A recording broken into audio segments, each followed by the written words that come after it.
आजच्या या सखोल चर्चेत किंवा ज्ञानयात्रेत आपण एका अशा विषयावर बोलणार आहोत जो खरं तर आपल्या सगळ्यांच्याच आयुष्याशी खूप जवळून जोडलेला आहे. मानवी जीवन ही एक सतत चालणारी शोधयात्रा आहे हे तर आपण सगळेच मानतो. हो, नक्कीच. म्हणजे रोजचा उगवणारा दिवस काहीतरी नवे प्रश्न, नवी आव्हानं घेऊन येतोच. अगदी बरोबर. आणि अडचण अशी असते ना की म्हणजे कालची उत्तरे आजच्या प्रश्नांना जशीच्या तशी लागू पडतीलच याची काहीच शाश्वती नसते. खरंय. आणि म्हणूनच आज आपण विद्यावाचस्पती विद्यानंद यांच्या एका खूपच अभ्यासपूर्ण आणि विचारप्रवर्तक लेखनावर चर्चा करणार आहोत. प्रत्येक प्रयत्नात प्रयोगशीलता असा तो लेख आहे. हो, मी जेव्हा हे वाचत होते ना तेव्हा मला जाणवलं की प्रयोगशीलता म्हणजे फक्त काहीतरी नवीन करणं नाहीये, तर तो जगण्याकडे बघण्याचा एक सखोल दृष्टिकोन आहे. आणि आजच्या या चर्चेचं आपलं उद्दिष्ट सुद्धा हेच आहे की हा दृष्टिकोन नक्की काय आहे हे आपण उलगडून सांगणार आहोत. हो, कारण या साहित्याच्या सुरुवातीलाच एक खूप सुंदर रूपक वापरलंय. ते म्हणतात की जर आपल्या हातात प्रयोगशीलतेचा दीप नसेल तर प्रगतीचा मार्ग अचानक खूप अंधुक होऊन जातो. हे रूपक मला खूप विचार करायला लावणारं वाटलं, कारण हा प्रयोगशीलतेचा दीप केवळ रस्ता दाखवण्याचं काम करत नाही, तर तो मुळात नवा रस्ता शोधण्याची दृष्टी देतो. अगदी बरोबर. आणि या रूपकावर आपण थोडं बारकाईनं लक्ष दिलं ना तर एक गोष्ट लक्षात येते. दिवा हा काही स्वतःहून चालत नाही. हो, त्याला हातात धरावं लागतं. बरोबर. त्याला हातात धरून जाणीवपूर्वक पुढे पावले टाकावी लागतात. बदलत्या वास्तवाची जाणीव करून देणं हाच खरं तर या संपूर्ण लेखनाचा गाभा आहे. म्हणजे जग इतक्या वेगाने बदलत असताना आपण जुन्या कालबाह्य झालेल्या मार्गांवर केवळ सवयीपोटी चाचपडत राहतो. आणि तेच टाळायला हवा. कारण माणसाचा स्वभाव मुळातच कसा असतो? ओळखीच्या आणि सुरक्षित मार्गावरून चालण्याचा. हो, सुरक्षितता हवी असते आपल्याला, पण हा सुरक्षित मार्ग प्रगतीचा असेलच असं नाही. नक्कीच नाही. त्यामुळे प्रयोगशीलतेचा प्रकाश सोबत ठेवणं ही आजच्या बदलत्या जगाची केवळ गरज उरली नाहीये, तर ती आता आपल्या अस्तित्वाची अट बनली आहे. खरं सांगायचं तर हे सुरक्षिततेचं आकर्षणच अनेकदा प्रगतीच्या आड येतं. म्हणजे आपण प्रयोगशीलता या शब्दाचा अर्थच खूप मर्यादित करून टाकलाय. हो, म्हणजे सर्वसामान्य समज असा असतो की प्रयोगशीलता म्हणजे काहीतरी खूप नवीन करण्याची धडपड किंवा एखादा मोठा शोध लावण्याची महत्वाकांक्षा. अगदी तेच. पण लेखकाने हा समज पूर्णपणे बाजूला ठेवून या संकल्पनेची जी फोड केली आहे ती खूपच रंजक आहे. त्यांनी याचे 3 प्रमुख आणि एकदम व्यावहारिक घटक उलगडले आहेत. ते 3 घटक म्हणजे विचारांची लवचिकता, कृतीतील धाडस आणि अपयशातून शिकण्याची तयारी. हो, आता यातला पहिला घटक बघा, विचारांची लवचिकता. हे तात्विक पातळीवर म्हणायला खूप सोपं वाटतं, पण प्रत्यक्षात ते खूप कठीण असतं. हो ना, कारण मानवी अहंकार आणि माझेच मानणे योग्य ही जी आपली धारणा असते ना, ती या प्रक्रियेत खूप मोठा अडथळा निर्माण करत असावी असं मला वाटतं. मानवी मनाचा हाच तो विरोधाभास आहे ज्यावर साहित्यात अत्यंत मार्मिक प्रकाश टाकलाय. माझंच म्हणणं योग्य या धारणेतून बाहेर पडणं खरंच सोपं नसतं. कारण ती धारणा माणसाला एक प्रकारची मानसिक सुरक्षितता देत असते ना. अगदी बरोबर. आणि जेव्हा एखादी व्यक्ती नवीन माहिती, भिन्न दृष्टिकोन किंवा बदलत्या परिस्थितीनुसार आपले विचार तपासून पाहण्यास आणि आवश्यक तिथे ते बदलण्यास तयार होते, तेव्हाच ती खऱ्या अर्थाने लवचिक बनते. म्हणजे ही विचारांची लवचिकता काही एका रात्रीत येत नाही. अजिबात नाही. त्यासाठी स्वतःच्याच विचारांवर प्रश्नचिन्ह निर्माण करण्याची सवय अंगवळणी पडावी लागते. स्वतःचं अज्ञान मान्य करण्याची तयारी हा या लवचिकतेचा पहिला टप्पा असतो.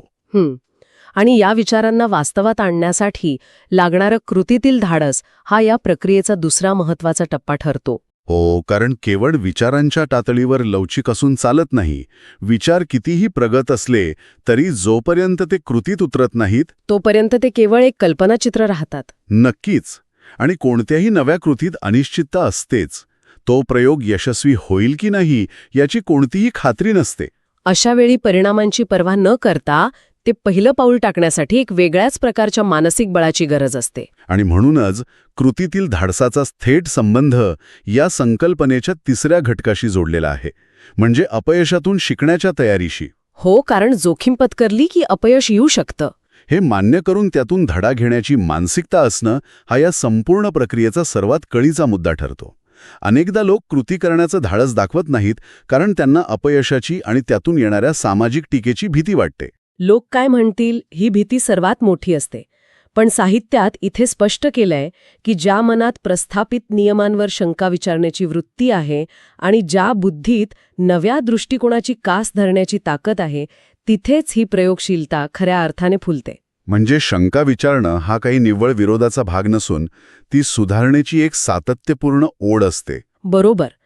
ह्या तिन्ही घटकांचा आपण एकत्रित विचार केला तर एक गोष्ट स्पष्ट होते की प्रयोगशीलता ही कोणतीही एकच कृती किंवा घटना नाहीये. ती एक निरंतर चालणारी मानसिक आणि बौद्धिक प्रक्रिया आहे. आणि या प्रक्रियेचा मानवी इतिहासाशी असलेला संबंधही साहित्यात खूप नेमकेपणाने मांडलाय. मानवी प्रगतीचा मूलमंत्रच या प्रयोगशील वृत्तीत दडलेला आहे, नाही का? हो ना. शिक्षण असो, विज्ञान, कला, उद्योग किंवा तत्वज्ञान, कोणतंही क्षेत्र घ्या, तिथे प्रगती तेव्हाच झाली जेव्हा कोणीतरी परंपरेच्या ठरलेल्या चौकटी मोडण्याचं धाडस दाखवलं. खरंय, इतिहासातील कोणतेही मोठे बदल कधीही सुरक्षित मार्गावरून चालून झालेले नाहीयेत. प्रस्थापित ज्ञानावर समाधान न मानता या पलीकडे आणखी काय असू शकतं, या प्रश्नाचा शोध ज्यांनी घेतला त्यांनीच प्रगतीचा मार्ग प्रशस्त केला आहे. या संदर्भात मूळ साहित्यात एक अत्यंत महत्त्वाचं सूत्र दिलंय. कोणतं सूत्र? ते म्हणतात, प्रयोग नसेल तर अनुभव मिळत नाही आणि अनुभव नसेल तर ज्ञान परिपक्व होत नाही. वाह! हे एका ओळीचं सूत्र मानवी विकासाच्या 3 अत्यंत महत्त्वाच्या टप्प्यांना एकमेकांशी कसं जोडतंय बघा. हो, या सूत्रातील टप्पे खरोखरच विचारांना चालना देणारे आहेत. पहिला टप्पा आहे प्रयोग. म्हणजे जेव्हा एखादी व्यक्ती जुनी पद्धत सोडून नवीन गोष्ट करून पाहते, तेव्हा ती एका अज्ञात क्षेत्रात पाऊल ठेवते. आणि या प्रयोगाचा परिणाम काय होईल हे आधीच ठरलेलं नसतं, पण ती कृती त्या व्यक्तीला थेट अनुभवाकडे घेऊन जाते. हा अनुभव केवळ पुस्तकी किंवा इतरांकडून ऐकलेला नसतो. तो स्वतःच्या कृतीतून मिळवलेला असतो. आणि याच अनुषंगाने या सूत्रातील ज्ञानाची परिपक्वता हा शब्दप्रयोग खूप अर्थपूर्ण वाटतो मला. हो, कारण केवळ माहिती गोळा करणं म्हणजे ज्ञान नव्हे. दुसऱ्यांनी सांगितलेली माहिती ऐकणं आणि स्वतः प्रयोग करून तो अनुभव पदरात पाडून घेणं, यात खूप मोठा फरक आहे. ज्ञानाची परिपक्वता ही संकल्पना इथे थोडी अधिक विस्ताराने समजून घेणं गरजेचं आहे. माहिती ही केवळ शब्दांच्या रूपात असते, ती फक्त स्मरणात राहते. पण जेव्हा त्या माहितीला प्रत्यक्ष कृतीची आणि त्यातून आलेल्या अनुभवाची जोड मिळते, तेव्हा ती माहिती व्यक्तीच्या जाणीवांचा भाग बनते. अगदी बरोबर. ते ज्ञान खऱ्या अर्थाने मूर्त, परिपक्व होतं. आणि प्रयोगाशिवाय हा अनुभव मिळवण्याचा दुसरा कोणताही थेट मार्ग नाहीये. पण इथे एक अडचण अशी येते ना, की प्रयोगाचा मार्ग निवडला की त्यात यशाची खात्री नसते. आणि अपयशाची शक्यता अधिक असते. हो, आणि अपयशाचा विचार आला की पुन्हा एकदा मानवी मनाच्या भीतीच्या छटा समोर येतात. म्हणूनच साहित्यात अपयशाकडे पाहण्याचा जो नवा दृष्टिकोन दिलाय, तो या भीतीवर मात करण्यासाठी अत्यंत उपयुक्त आहे. प्रयोगशीलतेचा मार्ग कधीच सरळ नसतो, हे वास्तव लेखकाने सुरुवातीलाच मान्य केलंय. त्यात खाचखळगे असतात, कधी अपेक्षित परिणाम मिळत नाहीत. पण सर्वात मोठा जो आहा मोमेंट आहे ना, तो इथेच आहे. अपयश हा शेवट नसून ती नव्या दिशेची सूचना असते. हो, हा विचार माणसाला मानसिकरित्या खूप बळकट करतो. मूळ साहित्यात एक वाक्य आहे जे मला खूप आवडलं. अपयश आपल्याला सांगते, ही वाट योग्य नाही, दुसरी वाट शोध. हाच तो संदेश असतो. हा दृष्टिकोन स्वीकारला तर अपयशाची पारंपरिक व्याख्याच मुळातून बदलून जाते. कारण आपला समाज बहुतांश वेळा अपयशाला एक पूर्णविराम मानतो. किंवा काहीतरी खूप वाईट घडल्याचं प्रतीक मानतो. यामुळेच अपयश आलेली व्यक्ती खचून जाते. पण जर आपण अपयशाला एक दिशादर्शक फलक मांडलं, जो सांगतोय की इथे रस्ता बंद आहे, प्रवास संपलेला नाही, तर मानसिक खच्चीकरण टळतं. नक्कीच. प्रत्येक अपयशानंतर व्यक्ती शून्यावर परत येत नाही, तर ती आधीपेक्षा जास्त माहितीपूर्ण आणि अनुभवी झालेली असते. कोणत्या कृतीने अपेक्षित परिणाम मिळत नाही हे समजणं, हे स्वतःच ज्ञानाच्या प्रवासातील एक मोठं यश असतं. आणि या दृष्टिकोनातून पाहिल्यास अपयश हेच यशाचे बीज कसं ठरतं हे सहज उलगडतं. कारण ज्या वाटा चुकीच्या आहेत त्या वगळत गेल्यावर अंतिमतः योग्य वाटेवर पोहोचण्याची शक्यता वाढत जाते. हाच प्रयोगशीलतेचा आणि अपयशातून शिकण्याचा दृष्टिकोन आपल्या शिक्षण व्यवस्थेत किती आवश्यक आहे यावरही साहित्यात खूप सडेतोड भाष्य केलंय. हो, आजची शिक्षण व्यवस्था प्रामुख्याने पाठांतरावर आधारित आहे. आणि ज्ञानाचा खरा अर्थ आपण मगाशी पाहिला की तो अनुभवातून आलेली समज आहे. तो या पाठांतराच्या प्रक्रियेत कुठेच बसत नाही. पाठांतरावर आधारित शिक्षण हे विद्यार्थ्यांचे मन कसं मर्यादित करतं याचं अत्यंत मार्मिक विश्लेषण साहित्यात आलंय. जेव्हा शिक्षण प्रक्रियेत घोकंपट्टीला महत्त्व दिलं जातं तेव्हा आपण विद्यार्थ्यांच्या मेंदूला केवळ माहिती साठवण्याचं आणि वेळ आल्यावर ती ओकण्याचं एक यंत्र बनवतो. आणि ह्या प्रक्रियेत पुस्तकात दिलेलं तेच एक अचूक उत्तर आहे अशी एक घट्ट धारणा मुलांच्या मनात पक्की होते. आणि जसं आपण मगाशी चर्चा केली की प्रस्थापित नियमांवर शंका विचारण्याची वृत्ती हाच तर प्रयोगशीलतेचा पाया आहे. पाठांतराची पद्धत हीच वृत्ती मुळासकट नष्ट करते. विद्यार्थ्यांना प्रश्न विचारण्याची, स्वतः एखादी गोष्ट करून पाहण्याची संधीच नाकारली जाते. स्वतःचे नवे उपाय शोधण्याची संधी दिली तर तोच विद्यार्थी केवळ माहितीचा ग्राहक न राहता माहितीचा निर्माता आणि सर्जनशील विचारवंत बनू शकतो. अनुभवावर आधारित शिक्षण विद्यार्थ्यांची समज अधिक सखोल करतं. पण एक गोष्ट आहे, प्रयोगशीलता ही केवळ शाळा, महाविद्यालय किंवा मोठ्या ऐतिहासिक कार्यांपुरती मर्यादित नाहीये. नाही, अजिबात नाही. दैनंदिन जीवनातील अगदी छोट्या छोट्या कृतींमध्येही ती कशी आणता येते याची अनेक उत्तम उदाहरणे साहित्यात सापडतात. दैनंदिन जीवनातील प्रयोगशीलतेचा विचार करणं खरंच खूप रंजक आहे. कारण तिथे प्रयोगाची व्याप्ती मोठी नसली तरी त्याचे परिणाम व्यक्तीच्या रोजच्या जगण्यावर खोलवर होतात. हे छोटे बदल वरवर पाहता खूप क्षुल्लक वाटू शकतात, पण ते मेंदूला एका साचलेपणातून बाहेर काढतात. नेहमी त्याच पद्धतीने बोलण्याऐवजी दुसऱ्या व्यक्तीचे म्हणणे अधिक लक्ष देऊन ऐकण्याचा प्रयोग केल्यास नात्यांमध्ये किती मोठा सकारात्मक बदल घडू शकतो हे आपण नाकारू शकत नाही. आणि या छोट्या प्रयोगांचा सर्वात मोठा फायदा म्हणजे यात नुकसानीची जोखीम अत्यंत नगण्य असते. कामाची एखादी नवी पद्धत वापरून पाहिली आणि ती अपयशी ठरली तर फार काही बिघडत नाही.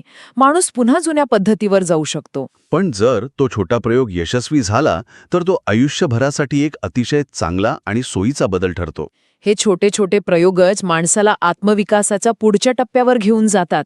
प्रत्येक प्रयत्नात जर अशी प्रयोगशीलता ठेवली तर व्यक्तिमत्व कसं समृद्ध होतं हे यातून दिसतं. आणि व्यक्तीचे मन हळूहळू भीतीमुक्त होत जातं, कारण त्याला छोट्या अपयशांची सवय झालेली असते. एकदा का अपयशाची अनावश्यक भीती मनातून गेली की साहजिकच आत्मविश्वास आणि नवनिर्मितीची शक्ती वाढते. या आत्मविकासाच्या प्रवासात लेखकाने एक अत्यंत महत्त्वाचा आणि तात्विक निष्कर्ष नोंदवला आहे, जो स्थैर्य आणि गतिमानता यांच्यातील द्वंद्वावर प्रकाश टाकतो. तो निष्कर्ष म्हणजे जीवनात स्थिरता आवश्यक आहे, पण स्थिरतेतच अडकून राहणं घातक आहे. हा विचार माणसाच्या सुरक्षिततेच्या संकल्पनेला थेट आव्हान देणार आहे, कारण सर्वसामान्यपणे आपण आयुष्यात स्थिरता शोधण्यासाठीच सर्वाधिक धडपड करत असतो. स्थिरतेमध्ये एक प्रकारची मानसिक शांतता आणि सुरक्षिततेची भावना नक्कीच असते. एक पक्के घर, सुरक्षित नोकरी किंवा एक ठराविक दिनचर्या माणसाला आराम देते. पण साहित्यात म्हटल्याप्रमाणे जर माणूस त्या स्थिरतेतच कायमचा अडकून पडला आणि कोणत्याही नव्या बदलाला त्याने नकार दिला तर त्याची अवस्था साचलेल्या डबक्यासारखी होते. साचलेलं पाणी जसं खराब होतं तसंच स्थिरतेत अडकलेले विचार आणि कौशल्यही काळाच्या ओघात गंजून जातात. अशावेळी प्रयोगशीलता ही प्रवाहासारखी गतिमानता आणण्याचं काम करते.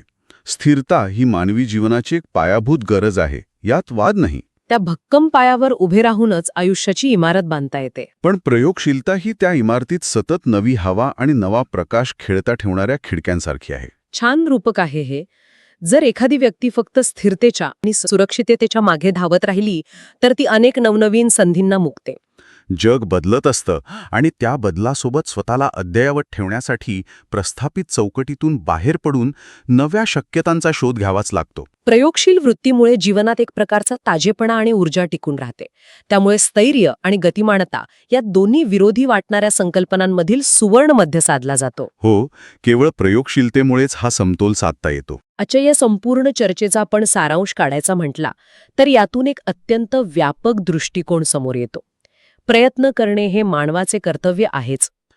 पण त्या प्रयत्नांना जर प्रयोगशीलतेची जोड नसेल तर ते प्रयत्न केवळ एकाच वर्तुळात गोलगोल फिरण्यासारखे ठरतात. प्रयोगाची जोड मिळाल्यावर यशाची व्याख्या केवळ काहीतरी भौतिक यश मिळवणे एवढीच मर्यादित राहत नाही. त्या प्रवासात स्वतःला अधिक परिपक्व करणं महत्त्वाचं ठरतं. नवनवे अनुभव पचवणे आणि खऱ्या अर्थाने मानसिक व बौद्धिक प्रगती साध्य करणे हे अधिक महत्त्वाचं आहे. प्रयोगशीलता ही केवळ एखादी तात्पुरती कृती नसून ती एक संपूर्ण जीवनशैली आहे, हे या साहित्याचं सर्वात मोठं सार आहे. विचारांची लवचिकता जोपासणे, अपयशाकडे यशाची पहिली पायरी म्हणून पाहणे आणि शिक्षणापासून ते दैनंदिन कामांपर्यंत प्रत्येक ठिकाणी नव्या वाट्या शोधत राहण्याची वृत्ती ठेवणे. हाच खऱ्या अर्थाने जीवनाचा विकास आहे. बदलाला न घाबरता अनिश्चितेला सामोरे जाण्याची ताकद हीच वृत्ती देते. विचार करायला लावणाऱ्या प्रश्नावर आपण ही चर्चा थांबवूया. कोणता प्रश्न? साहित्यात जसं म्हटलंय की स्थिरतेत अडकून राहणे घातक आहे आणि प्रयोगशीलतेसाठी कृतीतील धाडस आवश्यक आहे, तर आपण सर्वांनी स्वतःला हा प्रश्न विचारला पाहिजे की आपल्या दैनंदिन जीवनातील अशी कोणती सुरक्षित सवय किंवा दिनचर्या आहे जी वरवर खूप आरामदायक वाटते, पण प्रत्यक्षात ती आपल्या प्रगतीच्या मार्गातील एक छुपा अडथळा बनली आहे. हा प्रश्न खरोखरच स्वतःच्या आत डोकावून पाहायला लावणार आहे. आपण अजाणतेपणे अशा अनेक सवयींच्या आहारी गेलेले असतो. हो, आणि तो छुपा अडथळा ओळखणं हीच खऱ्या अर्थाने नव्या प्रयोगाची पहिली पायरी असू शकते. याच एका विचार करायला लावणाऱ्या प्रश्नासोबत आपण आजची ही ज्ञानयात्रा इथेच थांबूया आणि नव्या शक्यतांचा शोध घेत राहूया.